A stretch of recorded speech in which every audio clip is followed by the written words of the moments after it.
जेठानी ने जल्दी से बच्चे के बाल पकड़कर नोच लिए। एक नगर में देवरानी जेठानी रहती थी। जेठानी तेज तर्रार और घमंडी स्वभाव की महिला थी, जबकि उसके विपरीत देवरानी शांत और मृदुभाषी महिला थी। उन दोनों के कोई संतान न थी। इस कारण दोनों ही बहुत दुखी और परेशान रहती थी। संतान प्राप्ति हेतु जो कोई भी उपाय और पूजा पाठ लोग बताते थे, वे सब करती थी, परंतु वे दोनों अभी तक संतान सुख से वंचित थी। एक बार उन दोनों को एक महिला ने बताया, नगर में एक बहुत ही सिद्ध महात्मा आए हुए हैं। कहते हैं कि उनके दर्शन करने मात्र से ही लोगों का कल्याण हो जाता है। वे जो भी उपाय बताते हैं, उनको करने से व्यक्ति की मनोकामना शीघ्र ही पूर्ण हो जाती है। उनके आशीर्वाद से कई लोगों को संतान की प्राप्ति हुई है। तुम दोनों भी जाकर महात्मा जी से आशीर्वाद प्राप्त कर लो।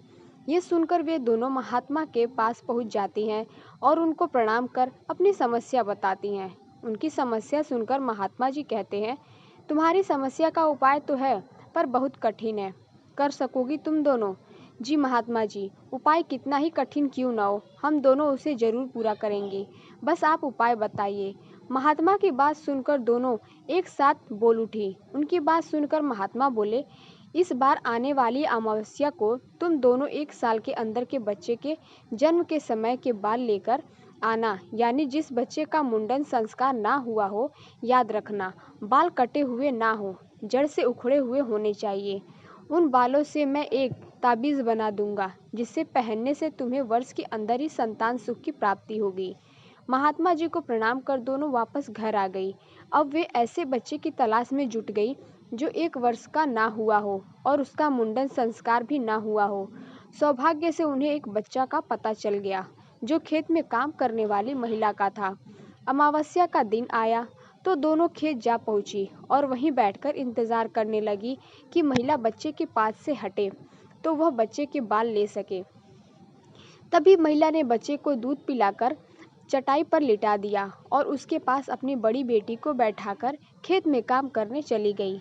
जब दोनों ने देखा कि महिला चली गई है, तो वे बच्चे के पास आई और लड़की को कहा, जाओ, खेत में तुम्हें तुम्हारी माँ बुला रही है, तब तक हम दोनों बच्चे का ख्याल रखेंगे। लड़की चली गई।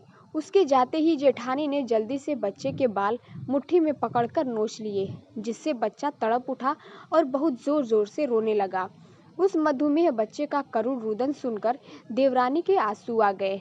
वह उसे गोद में उठाकर सिर को सहलाने लगी।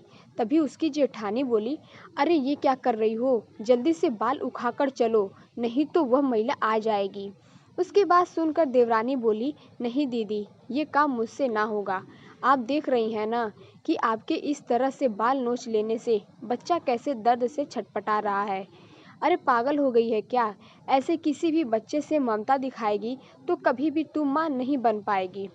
तूने सुना नहीं था कि महात्मा जी ने क्या कहा था कि इस उपाय से हमें संतान प्राप्ति अवश्य होगी?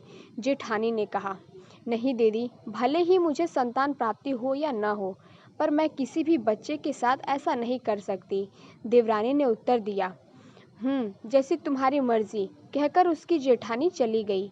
इधर देवरानी बच्चे को चुप कराकर महिला के आने पर उसे सौंपकर घर आई। शाम होने पर दोनों महात्मा के पास पहुंची और प्रणाम किया। महात्मा ने दोनों से पूछा, क्या तुम दोनों बालक के बाल लेकर आई हो?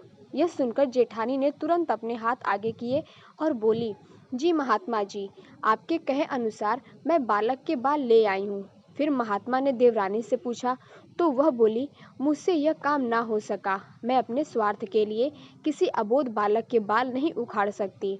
जब जेठानी जी बच्चे के बाल उखाड़ रही थी तो उसे कितनी पीड़ा हो रही थी, जो मुझसे देखी नहीं गई।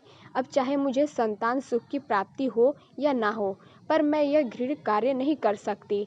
महात्मा जी मुस्कुराते हुए बोले, यह तो तुम दोनों की परीक्षा थी, जिसमें तुम सफल हुई। जिस स्त्री में हर बच्चे के प्रति ममता और वात्सल्य हो, जो अपने परिवार के लिए किसी और का हित ना करे, मेरा आशीर्वाद उसके साथ है। भगवान आपका आशीर्वाद जल्द ही पूरा करेंगे। वही भूटानी अपना सा मुँह लेकर रह गई। कैसी लगी कहानी, कमेंट जरूर करें। चैनल पर नए हैं तो चैनल सब्सक्राइब करें।